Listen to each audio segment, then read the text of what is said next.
sort of sprint workshops where I would teach, usually entrepreneurs, how to create and deploy their own webinars and live events, like structured sales kind of webinar type stuff, right? And I would tell them right from the jump, like, you're going to hear a lot of ideas, and as we talk about stuff and you're in the group sessions and the individual sessions, I'm going to come up with a lot of ideas. Just, they're just going to come.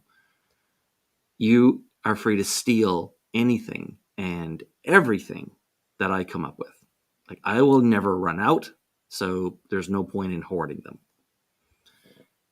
The last week has been a little weird because I've watched two different people steal, and I use steal in quotes, but like use or take what work that I've done and pass it off more or less as their own, using it not just as a template, but as a very, very close facsimile of what I created for someone else. And again, not a problem. But what you end up with is my drive to Keystone, Colorado. So do you know where Keystone, Colorado is? You ever heard of Keystone? Roughly. Keystone is a little town up in the Rockies. It's about 8,000 or 8,500 feet above sea level, like way higher than Denver. And you actually fly into Denver and then like drive up for hours to get to Keystone. And it's kind of like a little resort town. There's a little convention center there. Keystone, I was there several years ago. And Keystone is the only place in the contiguous United States, the continental US, where I've ever experienced freezing temperatures in August. And not because of a cold front or a freak weather event, but because you're so high up, it actually dips down into the 30s every night. You got to come to New Hampshire. Yeah, I don't think so. Mount Washington. I think I'll pass. Very similar. So when I arrived in Denver airport, and got my rental car to go to Keystone to attend the conference that I was going to, the only option I had, because it's a winding, semi-treacherous drive the first time you ever do it, especially if the first time you ever do it is at night. Then what you end up doing in a situation like that, and it's the only rational situation to do, is hugging the guardrails. Now, as you can imagine, it's all mountain roads, so there's guardrails almost the entire length of the road, because at some point, you don't drive through a mountain to get up to the top, you drive around it, right? And so there's always one side of the road there, if you fell off, you would fall. And so what you end up doing is you end up hugging the guardrail, which is that you're not paying as much attention to the road as you normally would. You're not learning the road as you normally would. Right. Your only priority is to stay alive and not cause an accident or possibly hurt someone else. And so you hug the guardrail, because as long as you maintain the right distance between you and the guardrail, you're not going to move into someone else's lane. You're not going to veer off into anything. You're not going to have an accident, supposedly. You're just going to hug the guardrail, and it will basically guide you safely to your destination. Now, the problem with, and this is what people get wrong about stealing ideas and why templates are great, but formulas are great, but formulaic is not. The way people get from formulas to formulaic is, and I see this, you see it everywhere in copywriting, by the way. You see it literally everywhere. I mean, you can go to a lot of people's LinkedIn pages, right? And you look at their about section, if they have one.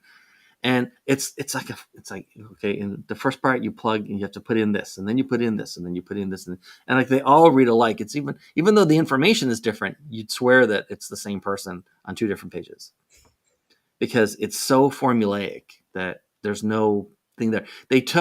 Someone took an idea of how to do it well and then codified it as sort of a template, and then or a formula, and then everyone else just blindly follows the formula. That they hug the guardrails instead of understanding what it is that you're supposed to be doing. They just strictly follow the guardrail, and it takes them from A to B to C to D, and then it's done. But what you end up with is, and I don't mind telling you, a very boring and useless drive. By the time I got to Keystone that night, I mean, I could not have really told you anything particularly useful about the drive up. I wasn't even paying attention to anything except the guardrails as I drove up the mountains.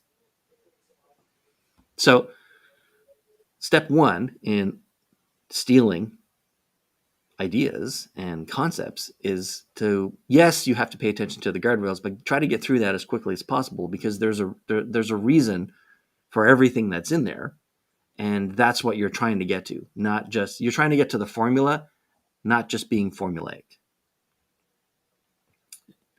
Then the second concept is understanding the context of the other person. Mm-hmm. I was having a conversation with a client. They're a streaming video service, and they were talking about what the user sees on screen when they sit down on the couch. And I said, well, what kind of context are we talking about? Like, what is their context? And they hadn't really ever thought about the context. They thought about the person, but not the context the person's in. I say, well, like, look at it this way. It's a very different experience for me choosing a program when it's me choosing one on my iPad versus me on a couch in a room with 3 other people, where suddenly I have to care about, A, it's noisier, probably. B, there's conflicting opinions. C, I'm trying to find something with a consensus, Right. so that everyone will want to watch it, or at least not hate watching it. Like, it's a very different context. And so we want to think about whether we want to use different wording when someone is reading a description of a program or interacting with the service on an iPad or a phone or even a laptop versus what they're seeing on a Roku or an Apple TV or a smart TV.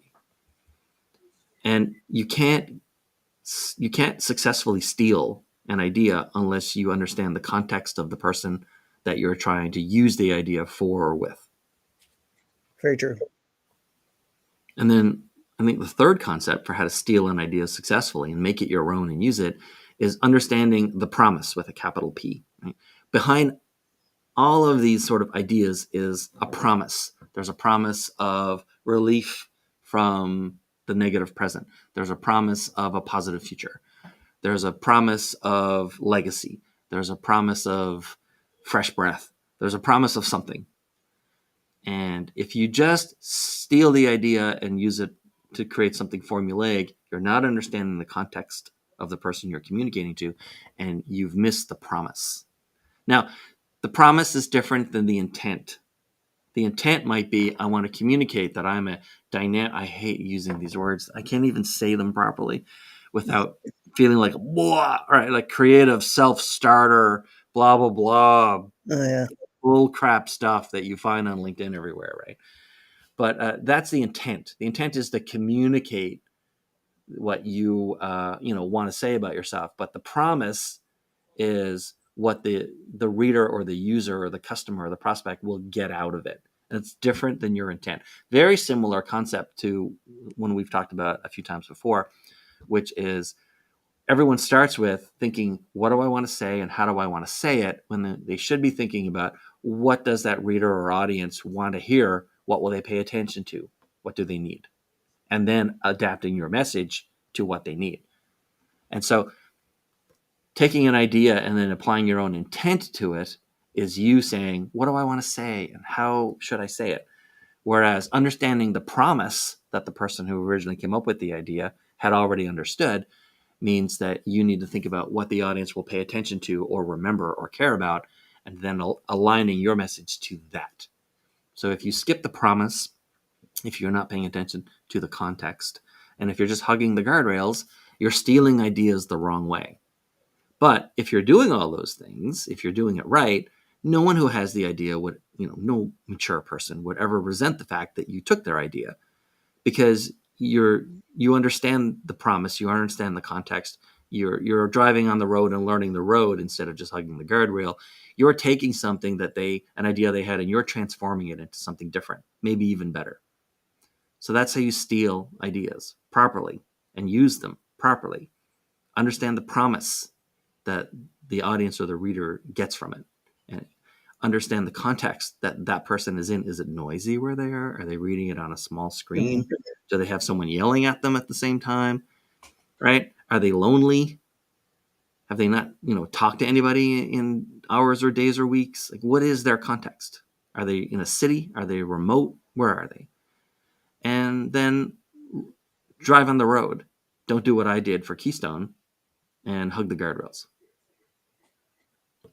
So it's been nice to see my own stuff. It's been weird to see my own stuff with slightly different words sent to different audiences, but it's kind of fun. So you look at it and say, so like, that's how you interpreted that. That is interesting. That's what you think I was trying to do. And here's what I think you're trying to do. It's interesting. The different interpretations are interesting. So I got a funny story for you. Yes, please. So of course we know our friend Dr. V, who unfortunately is not with us today, but because he would have a lot to say on the subject and it would be pretty funny. But we know what a hyper commenter he is. He likes to go along and he's he's commenting about this, commenting. Dr. V, he comments on he comments on the content. He also comments on his own comments. It's like he's having two conversations, one with the presenter and one with himself, but they're all mixed in. It's hilarious. It is hilarious. But what's really funny to watch in real life is when people take his comments and use them in their own webinar. So they're actually taking, as we're going along, they're taking them sometimes in context, sometimes out of context, but using them like right along, which you don't see too often because, it just usually doesn't work, or people have their own ideas all set in stone. But that's fun to watch. Yeah. That's fun to watch. Yeah, it comes out as almost a stream of consciousness from them. Exactly. And I watch it. There's like one particular person, we watch his webinars and I watch him do it all the time, constantly grabbing this or grabbing that or grabbing this. Sometimes even to the point where he created his own product out of it. I tell you, which was like possibly use everything that I come up with about. No, I can't. I can't either. And there's no way to communicate them to people who might get something out of them. Most of the time, you don't know anyone who personally who would get anything out of it, and yet you know that it's applicable. It's like, okay, whatever, sure. Yeah, sometimes there is, but not. You're right, not too frequently, because it's in your head, it came out of your mind. So very hard to translate that. Yeah, but to steal properly, understand the promise of that idea to the person who's receiving it, understand the context that person is in, physical, mental, emotional, do a little thinking on their side.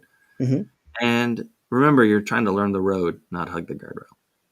That's my lesson for Monday. That's good. It's good they have guardrails. Oh, yeah. Sure. But you don't want to stay on the guardrail. There's no point.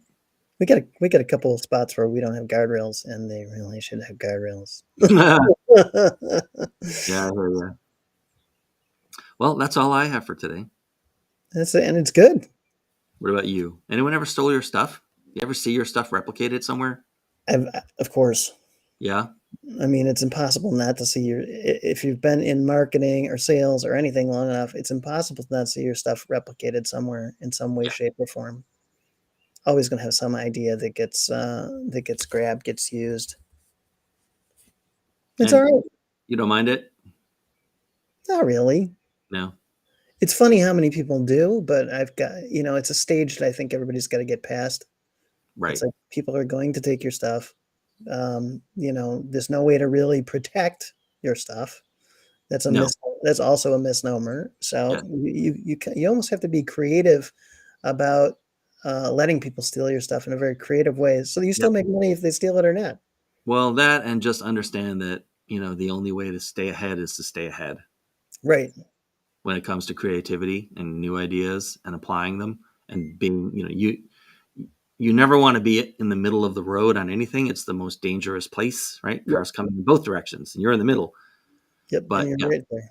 The only way to stay ahead is to continuously, work and push to be the next thing and do the next thing. Right. And you can't get offended or uptight when people. No, there's no point. It'll just take time away from coming up with your next good idea. Exactly. So just keep coming up with good ideas and don't worry about what happens. Yeah. All right. That's it for me. Is that it for you? That's it for me. That's all I can add. All right. I think that is going to cap it for today. Sounds good. All right. And tomorrow is Social Tuesday. Ooh. Social Tuesday. Yeah. Last time was the first time. I think we were a little rough on it. This time we're gonna, I'm gonna rely on you guys to come up with examples. Dr. V caught on. Best way to steal ideas is from talking to me. Yeah.